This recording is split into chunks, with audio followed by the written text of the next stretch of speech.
ఈరోజు ఉదయం నుంచి ఉత్కంఠంగా ఎదురు చూస్తున్నటువంటి ఆంధ్రప్రదేశ్ రాష్ట్రంలో జరిగిన లోక్సభ ఎన్నికలు మరియు శాసనసభ ఎన్నికలు చూస్తూ ఉన్నాం. ఉదయం నుంచి కూడా మరి ఈరోజు రాష్ట్ర ప్రజలు ఈ 5 సంవత్సరాలు ఏవైతే ఇబ్బందులు పడ్డారో ఈ 5 సంవత్సరాలు ఒక చేతకాని ఒక ముఖ్యమంత్రి, ఒక పరిపాలన దక్షత లేనటువంటి అవగాహన లేని ఒక ముఖ్యమంత్రి, రాష్ట్ర ప్రజలు 151 అసెంబ్లీ స్థానాలు ఇచ్చినా కూడా మరి ఈరోజు రాష్ట్రాన్ని అభివృద్ధి చేయకుండా అదంపాదాలు తొక్కినటువంటి చరిత్రహీనుడిగా నిలబడ్డ జగన్మోహన్ రెడ్డి గారిని ఈరోజు చూసాం.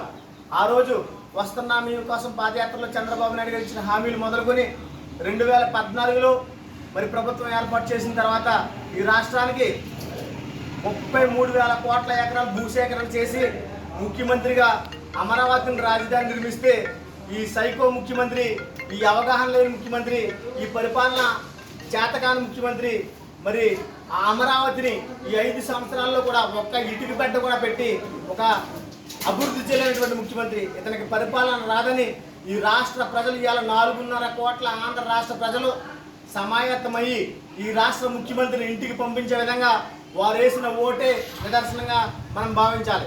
ఈరోజు చూసుకుంటే రాష్ట్రం మొత్తం అన్ని నియోజకవర్గాల్లో కూడా డిపాజిట్లు గల్లంతైపోయి కనీసం ప్రతిపక్ష హోదా కూడా లేనటువంటి స్థాయికి దిగజారిపోయిన ముఖ్యమంత్రి ఎవరైనా ఉన్నారంటే ఈ దేశంలో ఒక జగన్మోహన్ రెడ్డి అనే చెప్పుకోవాలి. ఎందుకంటే ఈ రాష్ట్రంలో 151 సీట్లు తల్లికి ముద్దు పెట్టాడు, చెల్లికి ముద్దు పెట్టాడు, బామ్మకు ముద్దు పెట్టాడు, తాతకు ముద్దు పెట్టాడు. నెత్తి మీద నుదుటి మీద ముద్దులు పెట్టి పాదయాత్ర చేసి నేను రాజశేఖర రెడ్డి కుమారుణ్ణి, నా తండ్రి గారు ముఖ్యమంత్రి, నన్ను కూడా ఒకసారి ముఖ్యమంత్రి చేయండి అంటే ఒక్క ఛాన్స్ అని అడిగి ముఖ్యమంత్రి చేస్తే ఈ రాష్ట్రాన్ని ముక్కలుగా చేసిన ఎవడైనా ఉన్నాడంటే జగన్మోహన్ రెడ్డి అనే సందర్భంగా తెలియజేయాలి. ఎందుకంటే ఒక రాజధాని లేదు, పోలవరం లేదు, అభివృద్ధి లేదు, సంక్షేమం లేదు, ₹1 ఆదాయం సృష్టించలేదు, నాసిరకం మద్యం, విద్యార్థులు, ఉద్యోగులు అనేక ఇబ్బందులు, పీజీ రియంబర్స్మెంట్ లేదు. ఎస్సీలుగా ఉన్నటువంటి ఈ రాష్ట్రంలో 59 కులాలుగా ఉన్న ఎస్సీలకి 27 పథకాలు రద్దు చేసిన దౌర్భాగ్యుడు, దుర్మార్గుడు ఎవడన్నాడంటే రాజశేఖర రెడ్డి గారి కుమారుడు వైఎస్ రాజశేఖర రెడ్డి. అంబేద్కర్ విదేశీ విద్య జగన్మోహన్ రెడ్డి. అంబేద్కర్ విదేశీ విద్య ఇప్పటి వరకు నా యొక్క జీవితంలో చూసినట్లయితే నేను 4-5 ముఖ్యమంత్రిని చూశాను.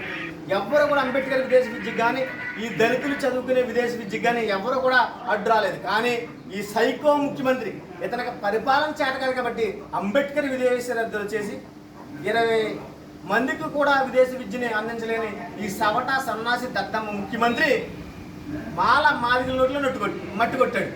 ఈరోజు నిజంగా విద్యార్థులు చాలా దుర్భరమైన పరిస్థితి, ఫీజు లేదు, అనేక ఇబ్బందులు పడుతూ ఉన్నారు. ఈరోజు చూస్తూ ఉంటే అనేక సమస్యల్లో ఈ మాదిగల్ని నోట్లో మట్టి కొట్టి ఇరికించేశాడు. ఎస్సీ కార్పొరేషన్ అనేది ఒకటి ఉంటుంది. 1 లక్ష నుంచి 10 లక్షల వరకు సబ్సిడీ లోన్లు ఉంటాయి. ఒక ఆటో నుంచి ఇన్నోవా కారు వరకు సబ్సిడీ లోన్లు ఉంటాయి. ఇవన్నీ కూడా 1,25,000 కోట్ల రూపాయలు నిర్వినియోగం చేసి ఇతను ఇష్టానుసారంగా వాడుకున్నాడు.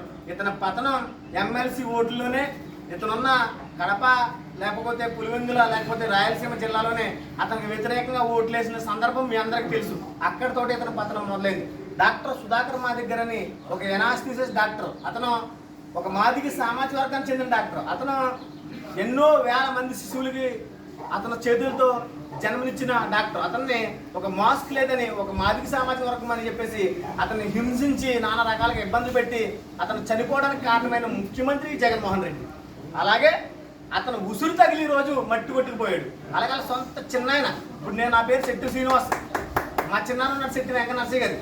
ఎవడైనా విశ్వేశ్వరాపురం గ్రామంలో మా చిన్నాన్న కనుక ఒక మాట అంటే ఇంటికి వెళ్ళి తొక్కేసి వస్తాను నేను. అలాంటిది సొంత చిన్నాన్ని చంపితే ఇప్పటి వరకు కూడా ఆ చిన్నాన్ని చంపిన వ్యక్తిని జైల్లో పెట్టకుండా అతను వెనకాల వేసుకుని తిరిగాడు అతను. ఇతను ఇలాంటి సైకో ముఖ్యమంత్రి. సొంత తల్లి కనీసం ఎలక్షన్ సందర్భంలో ఓటేయకుండా కూడా ఆ తల్లి అమెరికా వెళ్ళిపోయింది. భయపడ్డ తల్లి కొడుకుని ఈరోజు చూస్తూ ఉంటే ఇలాంటి సందర్భాలు ఎన్నో ఉన్నాయి. ఖచ్చితంగా ఈ రాష్ట్ర ప్రజలు చాలా తెలివైన వాళ్ళు. రాష్ట్ర ప్రజలు రాష్ట్రంలో ఉన్నటువంటి అన్ని విద్యా ఉద్యోగాలు ఉన్నటువంటి సందర్భంలో వారందరూ కూడా మంచి తీర్పునిచ్చారు. ఒక్కసారి ఈ జగన్మోహన్ రెడ్డి గుర్తుపెట్టుకోవాలి. మీకు 151 సీట్లు ఇస్తే రాష్ట్రాన్ని అభివృద్ధి చేయకుండా, రాజధాని కట్టకుండా, పోలవరం కట్టకుండా, ఉద్యోగాలు ఇవ్వకుండా, ఎస్సీ కార్పొరేషన్ ఇవ్వకుండా, ఎస్సీలకి 29 పథకాలు ఇవ్వకుండా రోడ్లు వేయకుండా భవనాలు నిర్మించకుండా ఆదాయాన్ని సృష్టించకుండా మీరు నాసి రకమైన మద్యాన్ని సృష్టించారు. ఈ రోజు ఎంతో మంది చనిపోయారు. ఇవాళ బడుగు బలహీన వర్గాలు కార్మికులు ఎంతో మంది చనిపోయారు, యువత చనిపోయారు. ఈ రోజు వాళ్ళ ఆత్మ కోసం మీకు తగిలింది. మీరు ఇలా మీ పార్టీ సర్వనాశనం బంగాళాఖాతంలో కలిసిపోయింది.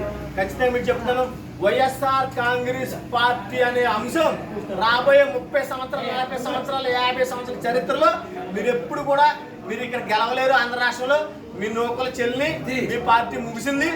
రాబోయేది ఎన్డీఏ ప్రభుత్వం. ఖచ్చితంగా ఈ ఎన్డీఏ ప్రభుత్వంలో రాజధాని నిర్మించుకుంటాం, పోలవరం కట్టుకుంటాం, రైతులను ఆదుకుంటాం, కార్మికులను ఆదుకుంటాం, కర్షకులను ఆదుకుంటాం.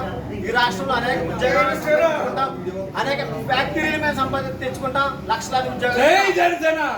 ఇది మీకు చెంపపెట్టి జై జనసేన